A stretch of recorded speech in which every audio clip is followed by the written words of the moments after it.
আর তো দেরি করা চলে না। চেয়ে দেখো উত্তরা, সৈন্যগণ তরুণ দ্বারে সমাবেত হয়েছে। তুমি মালা গেঁথে রাখো, আমি যুদ্ধ জয় করে এসে গলায় পরব। আর তোমার পুতুল খেলার জন্য কয়টা শত্রুর মাথা দরকার তুমি বলো, আমি তোমাকে এনে দেব। ঘোড়ার ডিমের সেনাপতি বউকে যুদ্ধ দেখাতে যে ভয় পায়, সে করবে যুদ্ধ না হাতে। অস্ত্র ধরতে জানো? আমি জানি না। অষ্টরম্ভা জানো? আমায় রাগাসনে পোড়ামুখী। আমি মহাবীর অর্জুনের পুত্র, তুই মনে রাখিস? মনে আছে, মনে আছে। তুমি মহাবীর অর্জুনের পুত্র দুর্বল সিং। কি তুমি দুর্বল? আচ্ছা থাক, কাল ধর্মরাজকে বলে আমি তোমাকে যুদ্ধে নিয়ে যাব, আর দেখবে আমি কেমন করে অস্ত্র চালনা করি। তার আর দরকার হবে না, আমি মনে মনে রেখে নিয়েছি। এর চেয়ে আমাকে সেনাপতি করলেই কাজ হতো। আর তো অপেক্ষা করতে পারি না উত্তরা, এবার বলো আমি যাই।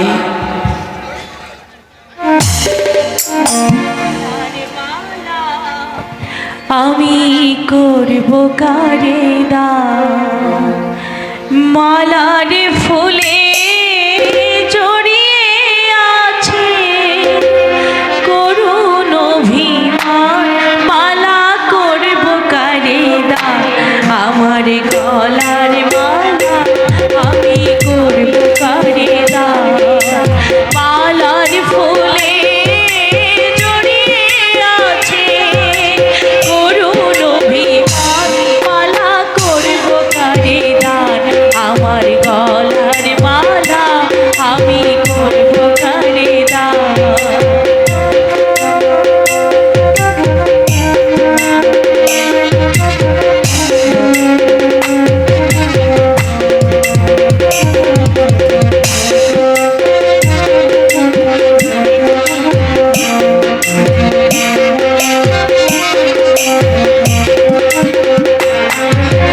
চোখে মলিন কাজল লেখা, কণ্ঠে কাঁদে কুহুকিকা। চোখে মলিন কাজল লেখা, কণ্ঠে কাঁদে কুহুকিকা। কপলে যার অশ্রু লেখা, একা যাহার প্রাণ মালা করব কারে দান, আমার গলার মালা আমি করব কারে দান, আমার গলার মালা আমি করব কারে দান। মালার ফুলে জড়িয়ে আছে, মালার ফুলে জড়িয়ে আছে করুণ অভিমান, মালা করব কারে দান, আমার গলার মালা আমি করব কারে দান, আমার গলার মালা আমি করব কারে দান, আমার গলার মালা আমি করব কারে দান। উত্তরা, আচ্ছা এসো।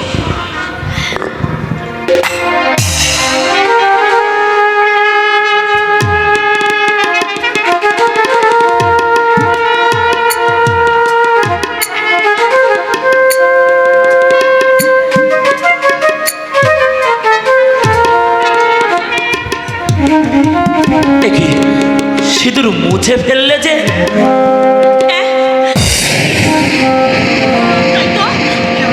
কি হলো? উত্তরা, কোনো ভয় নেই, এ শুধু দৈব। না হে উত্তরা, আজ তোমার যুদ্ধে যাওয়া হবে না। না উত্তরা, এ ছেলে খেলা নয়। আমি সবই বুঝি, কিন্তু আচ্ছা এসো। না না, আরেকটু দাঁড়াও, আরেকটু দেখি। উত্তরা, আমায় দেখে কি তোমার স্বাদ মেটে না? না গো না, কটা দিন দেখেছি বলো, বিয়ে হলো আর যুদ্ধও বাঁধলো। এই পোড়া যুদ্ধ যে কবে শেষ হবে, আর কবে যে আমি শান্তির নিঃশ্বাস ফেলবো। উত্তরা বলো, বলো উত্তরা বলো। নারায়ণ তোমার ইচ্ছাই পূর্ণ হোক। তো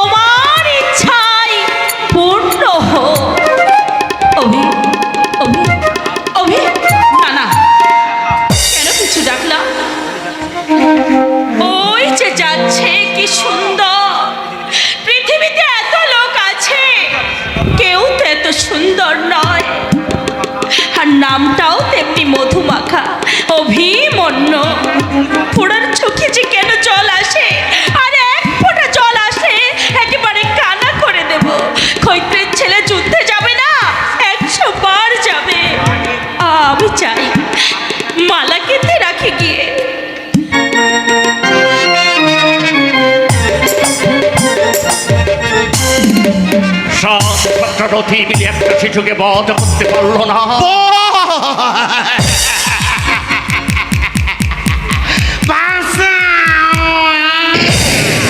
বধ কি বলছো বাবা? এর ধারে কাছে কেউ যেতে পারেনি। দ্রোণাচার্যের সর্বাঙ্গ দিয়ে রক্ত ঝরে পড়ছে। কর্ণ রথের উপর অবাক বিস্ময়ে দাঁড়িয়ে আছে। আর দুঃশাসন তিনবার মূর্ছা গেছে। কার কথা বলবো বাবা? একে অভিমন্যু এই কৌরব বাহিনী ধ্বংস করবে। জয় যুবরাজ অভিমন্যু, জয় জয় যুবরাজ অভিমন্যু, জয় জয় যুবরাজ অভিমন্যু, জয়। দাদা সব গেল, দাদা সব গেল। কর্ণ কর্ণ কৃপাচার্য অশ্বত্থামা দ্রোণাচার্য কেউ একটা দিন যুদ্ধ করতে পারল না। একে একে সবার পরীক্ষা না হয়ে গেছে দাদা। এখন উপায়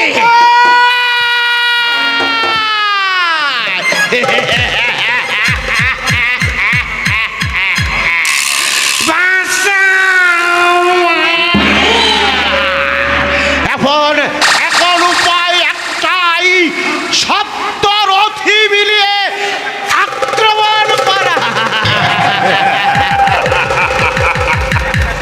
একটা শিশুকে বধ করবার জন্য সাতটা রথী। শিশু শিশু শিশু শিশু শিশু নয়, শিশু নয়, সাক্ষাৎ রমের হাতে মরব, তবে অন্যায় যুদ্ধ আমি করব না মাতাল। তাহলে আজই ওই কৌরব বাহিনী নির্মূল হয়ে যাবে দাদা। 11 অক্ষিণী সৈন্য নিয়ে কে যুদ্ধ করতে এসেছি একটা শিশু হত্যার জন্য। শিশু যদি কেউটে সাপ হয় তার মাথায় কি লাঠি মারবে না? মাতল কেউটে সাপ নিঃশব্দে এসে ছবল মেরে চলে যায়। এসেছে ঢাকা ঢোলা বাজে, এর মাথায় লাঠি মারবো একা। পেরে তো দেখেছো, কিন্তু পেরেছো কি ভাঙতে? দাদা 10 দিন তোমাদের অনেক মাথা ভেঙেছি দুঃশাসন, আজকে না হয় আমাদের মাথা তারা ভাঙক। দোহাই দাদা, দোহাই দোহাই দাদা, তুমি একটিবার গিয়ে দেখে এসো চক্রপুরের মধ্যে শুধু মানুষ মরছে আর মরছে দাদা। মরি তাতে আমাদের কোনো দুঃখ নেই। বেটা শিশুর হাতে হত্যা, যে অপমান অপমান অপমান অপমান অপমান। ওরে না না, দুঃশাসন আমাদের অপমান নয়, এ হচ্ছে আমাদের গৌরব। আমাদের ঘরে যেমন ছেলে জন্মগ্রহণ করেছে, পাণ্ডবদের আমি কোনোদিন ভাই বলে স্বীকার করিনি, কিন্তু অভিমন্যুকে দেখে মনে হচ্ছে আমি ঠকেছি। দুঃশাসন যুধিষ্ঠির কি আমি 5খানা গ্রাম দিইনি, কিন্তু অভিমন্যুকে আমি সব দিতে পারি। দুঃশাসন এটা ক্ষেত্র নয়, এটা যুদ্ধক্ষেত্র। ধর্মক্ষেত্র। ঘরের কোণে বসে ভাই ভাইয়ের বুকে ছুরি মারতে পারি, কিন্তু সমগ্র ভারতের বীর বিন্দের মিলন স্থান এই তীর্থক্ষেত্রে আমি অন্যায় যুদ্ধ করবো না। ধর্মপুত্র যুধিষ্ঠির যদি ন্যায় যুদ্ধ করতে পারে, তুমিও তার বাধা কোথায়? শ্রীগণ্ডিকে সম্মুখে রেখে সহ্য যখন অস্ত্র ত্যাগ করেছিল, তখন কে অর্জুন তার কাছে স্বর বৃষ্টি করেননি? মাতল মাতল শ্রীকৃষ্ণকে জগৎবাসী সাক্ষাৎ নারায়ণ বলে জানে। কত বড় অন্যায় তিনি করেছে ভাবো দেখি। তুমি তার বৈবাহিক, অর্জুন তার ভক্তিপতি, তোমরা উভয়ে দুজন যখন তার সাথে সাহায্যর সঙ্গে গিয়েছিলেন, তখন কি তিনি কপটতায় আশ্রয় থেকে তোমার সঙ্গে প্রতারণা করেননি? স্বয়ং নারায়ণ যদি অন্যায় যুদ্ধ করতে পারে, তাহলে তোমার সাথে বাধা কোথায়? মাতল মাতল মাতল, দোহাই দোহাই মাতল, তুমি আমাকে উত্তেজিত করো না মাতল। তাহলে অমঙ্গল হবে। দাদা দাদা, ভীম এখনো বইয়ের মধ্যে প্রবেশ করতে পারেনি, কিন্তু দ্রোণাচার্য আর কত করে একা একা যুদ্ধ করবে।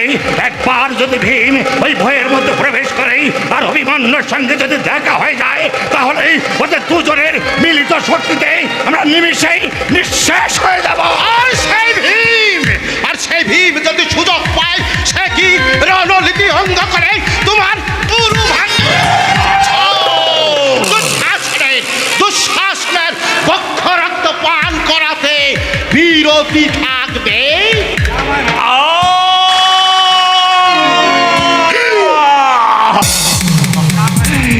এরা আমাকে মানুষ হতে দিল না। আমি মানুষ হতে চেয়েছিলাম, কিন্তু এরা কেউ আমাকে মানুষ হতে দিলেন না। রাজা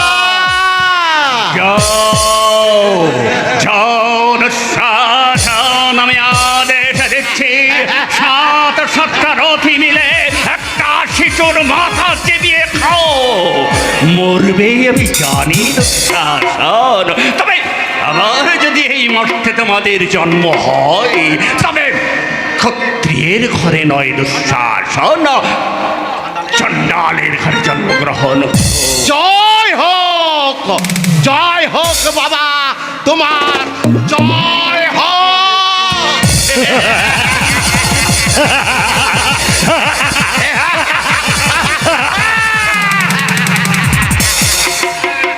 মাতুল মাতুল চলো, মাতুল চলো।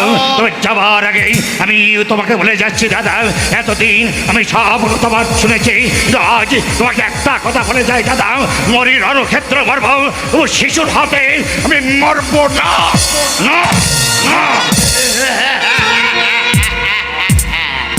বাসা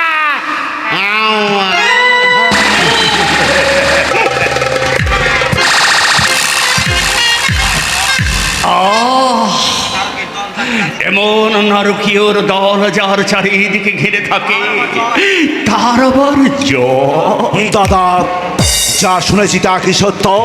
সত্য। অভিমন্যুকে সপ্তরথী আক্রমণ করবে? হ্যাঁ, সত্য বিকর্ণ। তুমি না রাজা, তুমি না ক্ষত্রিয়, এই রণনীতি তুমি কার কাছে শিখেছ? যারা সে কর্ণিকে সামনে দেখে বিশ্বদেবকে সজ্জা দিয়েছিল তাদের কাছে। বিশ্বদেব পণ করেছিলেন তিনি ওই ক্লিপদের দেখে কোনোদিন অস্ত্র ধারণ করবেন না। দাদা, আজ যুধিষ্ঠির যদি তোমাকে দেখে নিরস্ত্র থাকেন, তুমি কি তাকে দেখে অস্ত্র ধারণ করবে না? তাই বলছি, ওই বাতুলের পরামর্শে তুমি এমন পাপ কাজ করো না। অনেক পাপ কাজ তুমি করেছো, আর কোনো মহাপাপ তুমি করো না। বিকর্ণ। দাদা,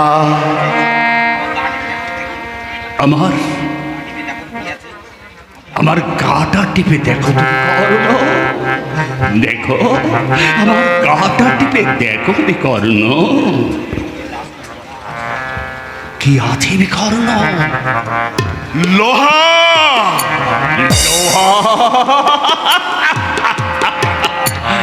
এই লোহা ভেদ করে আমার ভিতরের স্নেহ করুণা বাইরে আসতে ভাসছে না বিকর্ণ। মানুষের দেহে লোহার কোনো প্রয়োজন নেই, প্রয়োজন কয়েকখানা অস্থির, আর সে অস্থি গঠিত হয় মাতৃদুগ্ধে। যে সন্তান তার মাতৃদুগ্ধ পান করেনি, তার দেহে অস্থি কি করে জন্মাবে বিকর্ণ? দাদা, রাজন, সপ্তরথী মিলে অভিমন্যুকে বধ করার আদেশ কে দিয়েছে রাজন? আমি। কারণ দুর্যোধনের ইচ্ছা। এই পাপ ইচ্ছা তোমাকে কে জাগিয়ে দিলে রাজন? যারা পাশা খেলায় আমাকে টেনে এনেছিল তারা। তোমার এই আদেশ তুমি প্রত্যাহার করো দাদা। বিকর্ণ, একে তুমি কি বলছো দাদা? এতগুলো বীরের মুখে তুমি কালী মালে পণ করবে? খালি থাকবে না বিকর্ণ, দাদা। রক্তে খালির দাগ ধুয়ে যাবেন। এ অন্যায় যুদ্ধ আমি করতে পারবো না রাজন। তাহলে তুমি অস্ত্র ফেলে দাও। অস্ত্র ফেলে দেবো? হ্যাঁ, যে সৈনিক তার নিজের ইচ্ছায় চলে, তার অস্ত্র তুমি আমার ধারণ অপমানই চলে করছ বন্ধ। না, তোমায় আমি মুক্তি দিচ্ছি। চাই না। হে রাজন, সম্মুখে দাঁড়িয়ে করিন প্রতিজ্ঞাম। এতদিন আমি বন্ধুর জন্য যুদ্ধ করেছি রাজন, আছে শুধু অন্নদাস, অন্নদাস প্রভুর জন্য আমি যুদ্ধ করবো রাজন। শুধু অন্নদাস প্রভুর জন্য যুদ্ধ করবো। এখনো তুমি এইভাবে দাঁড়িয়ে থাকবে? বলো দাদা, কবে তুমি চোখ মেলে চাইবে? মরার পর বিকর্ণ তাহলে তোমার আদেশ তুমি প্রত্যাহার কিছুতেই করবে না? না বিকর্ণ, দুর্যোধন আদেশ দিয়ে পালিয়ে গেছে। আমি সুযোধন বিকর্ণের বড় ভাই। এসো এসো বিকর্ণ, এসো, আমরা দুজনে আকাশ ফাটিয়ে চিৎকার করি আর প্রার্থনা করি, অভিমন্যুর মঙ্গল হোক, অভিমন্যুর মঙ্গল হোক, মঙ্গল হোক।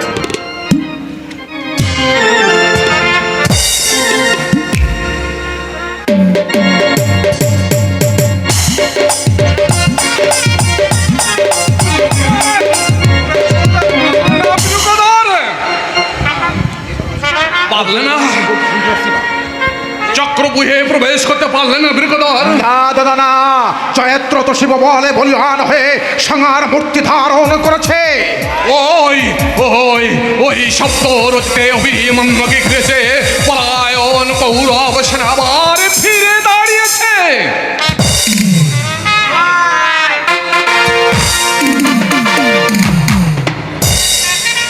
জ্যেষ্ঠ দাদু,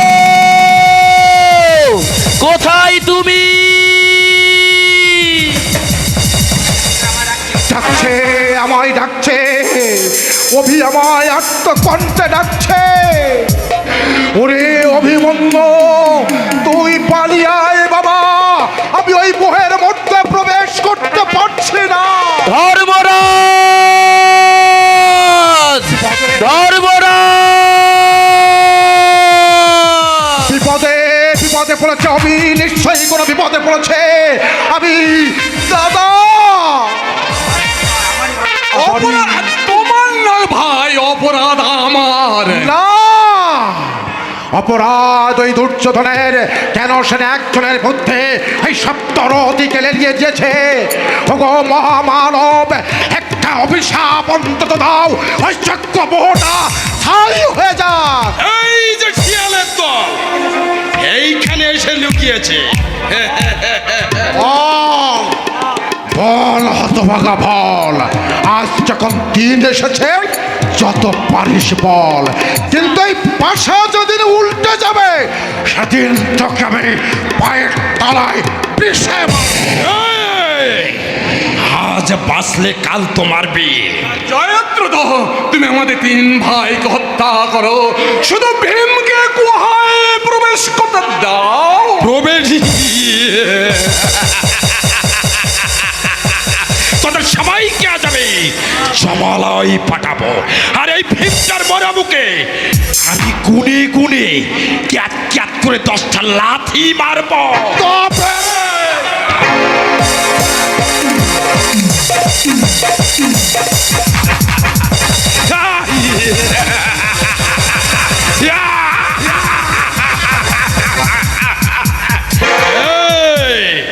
শিবের বর পেয়েছি, আজ তোকে আমি ভুড়ি পাঠাবো। আয়, যুদ্ধ কর আমার সঙ্গে।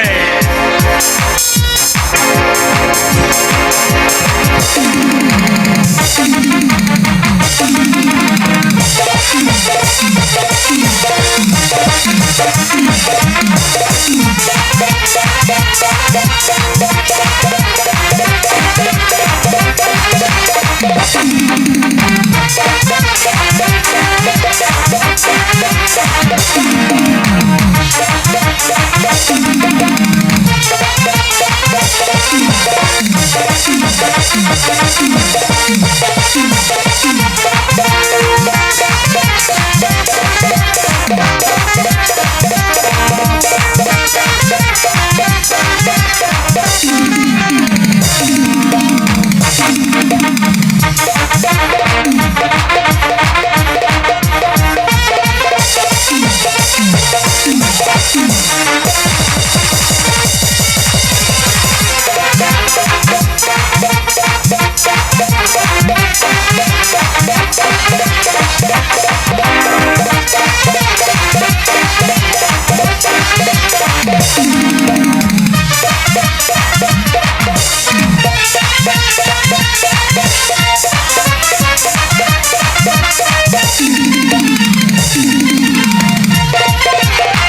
ভীমকে তুমি একেবারে জন্য গুহায় প্রবেশ করতে দাও। প্রবেশ? তবে তোমাকে জমালয় পাঠাবার পর জয়দ্রত এসো, যুদ্ধ কর আমার সঙ্গে।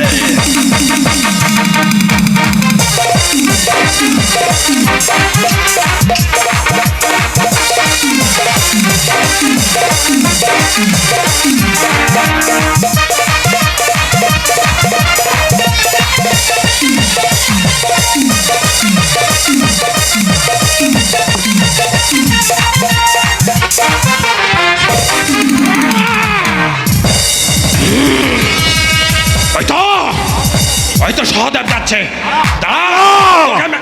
পথ নেই, পথ নেই? না পথ নেই। আরে পথ ছাড়ো বিকণ্ড, কি করছো কি?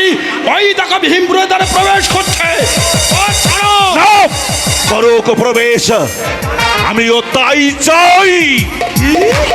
এত বড় আয়োজন পণ্ড করতে আমি কিছু দেবো না, আগে তোমাকেই শেষ করবো।